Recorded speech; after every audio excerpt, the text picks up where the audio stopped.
कि पायलट साहब अलग लड़ रहे हैं, गहलोत साहब अलग लड़ रहे हैं। कांग्रेस से हमको कोई उम्मीद है भी नहीं, बिल्कुल बस्ट कर रखा है राजस्थान को उसने। गर्ल्स कहीं भी सेफली निकल नहीं सकती है।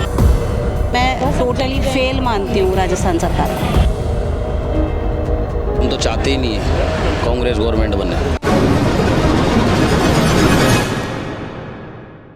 चाय तो आपने बहुत ही पी होगी, चाय की चुस्की भी ली होगी, चाय का आनंद लिया होगा, लेकिन ये चाय का जो जमावड़ा लगा है ये कुछ अलग है। हम मौजूद हैं गुलाब जी की चाय की दुकान में, जो कि 1946 से चलता आ रहा है। यहाँ पर कुछ लोग हैं, उनसे जानते हैं कि जनता किस रूप में अपने भावी मुख्यमंत्री को देखना चाहती है, कौन बनेगा मुख्यमंत्री इस राजस्थान का। ऐसा कोई मुद्दा है या फिर ऐसा कोई है जिसमें आपको लगता है कि मौजूदा सरकार को और बेहतरी करनी चाहिए और ऐसे सुधार करनी चाहिए? सर, मौजूदा सरकार को तो ये है कि अब की बार 130-40 सीटें आ जाएं तो कम से कम ये 5 साल जो इनका गवर्नमेंट बचाने के लिए लगे रहे तो और अच्छा काम होता। तो ये 5 साल जो कांग्रेस का जो बीता अशोक गहलोत का, कैसा लगता है, कैसा रहा? तो इसने अभी जो रेवड़ियाँ बांटी है वो ठीक है, लेकिन उसको अगर अमल में लेके आए तब आगे वर्क है ना। ये तो अगली जो भी सरकार आएगी उसके ऊपर वर्डन डाल दिया इसने। क्या लगता है इस बार राजस्थान में कुर्सी बदलनी चाहिए, रिवाज बदलनी चाहिए, या फिर इसी को पटक देना चाहिए कि बोले तू संभाल के दिखा, करके दिखा देगा इसको काम को वापस।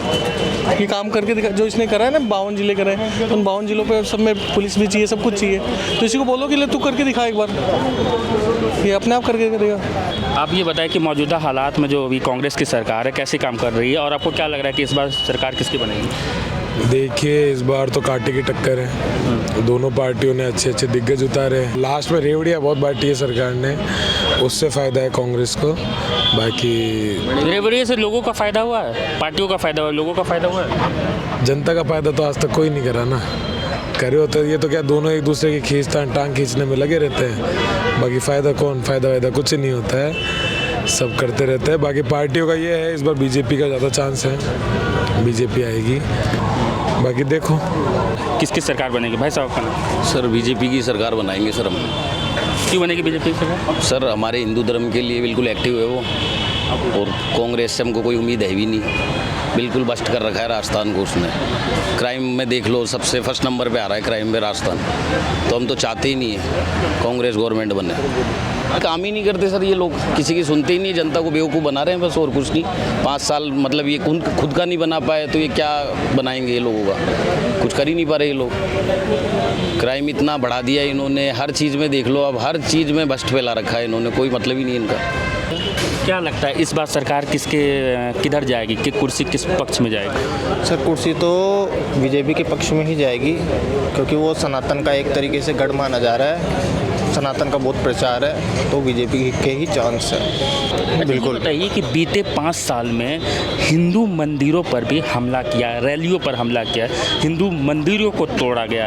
आप एज ए हिंदू हैं तो आपको क्या लगता है आपकी भी भावनाओं को ठेस पहुंचा है, तो इसमें क्या करे ये मौजूदा सरकार क्यों विफल रही?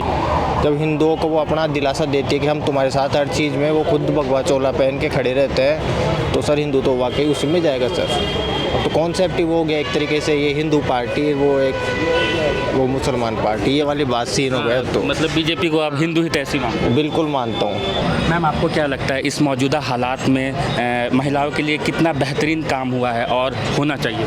सर, पहले तो आप ये क्लियर कीजिए कौन सी सरकार की बात करें, केंद्र सरकार, राज्य सरकार? राजस्थान की बात हो तो सरकार ने कोई काम नहीं किया है, महिलाओं की दशा बद से बदतर हुई है।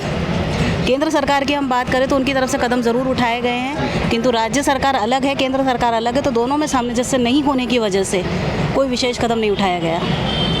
जितनी असुरक्षित पहले थी महिलाएं, उतनी ही असुरक्षित अभी भी हैं। शायद हमसे कहीं ज़्यादा सुरक्षित महिलाएं बम्बई में हैं। तो आपको क्या लगता है कि ये 5 साल में सरकार क्यों विफल रही, और आपको क्या अपेक्षा है कि जो भविष्य में जो सरकार आएगी उनसे क्या उम्मीद है आपको? सर, सरकार विफल इसलिए रही है सिर्फ कि उसने जातिवाद पे ज़्यादा ध्यान दिया है, ना कि सशक्तिकरण पे ध्यान दिया है, और ना ही उसने प्रोग्रेस पे ध्यान दिया है। जहाँ पे गड्ढे हैं ना, जहाँ ये लोग जाते हैं विमोचन करने या जो भी करने, तो उनको बोलो कि राजपथ पे ना जा करके थोड़ा सा गलियों की तरफ जाएं, अंदर शहर में अंदर जाएं, तो उन्हें पता चलेगा कि क्या सिचुएशन है। जो लोग सिटी में रह रहे हैं उनकी क्या कंडीशन है ना। पहली बारिश आती पूरे रास्तों की ऐसी तैसी हो जाती है। कहीं भी कुछ भी किसी भी तरह की प्रोग्रेस मुझे नहीं दिखती पर्सनली। बाकी सबका अपना अपना लुकआउट होता है। शिक्षा के क्षेत्र में हो, नौकरियों के क्षेत्र में हो, ऑन रोड के क्षेत्र में हो, कहीं भी मैं टोटली फेल मानती हूँ राजस्थान सरकार को। मैम, आपको क्या लगता है कि ये बीते 5 साल में सरकार ने महिलाओं के लिए क्या कुछ किया है और क्या कुछ अपेक्षा है? ऐसा सच कुछ खास तो कुछ नहीं किया इम्प्रूवमेंट। जो पहले भी होता था वो अब भी हो रहा है। गर्ल्स कहीं भी सेफली निकल नहीं सकती है, उनको सोचना ही पड़ता है अभी भी निकलने से पहले। ये सब चीज़ों के लिए हर बार लड़कियां ही, औरतें ही, महिलाएं ही क्यों सोचें?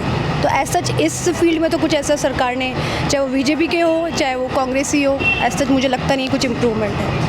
ये थी राजस्थान की सियासत में हमारा एक पड़ताल। एक सच सिंस इंडिपेंडेंस यही करता है कि एक सच और हकीकत को बयां करे ताकि आपको यहाँ का मिजाज का पता चले। कैमरा पर्सन विक्रम पांडे के साथ मैं प्रियांशु सौरभ, सिंस इंडिपेंडेंस, जयपुर।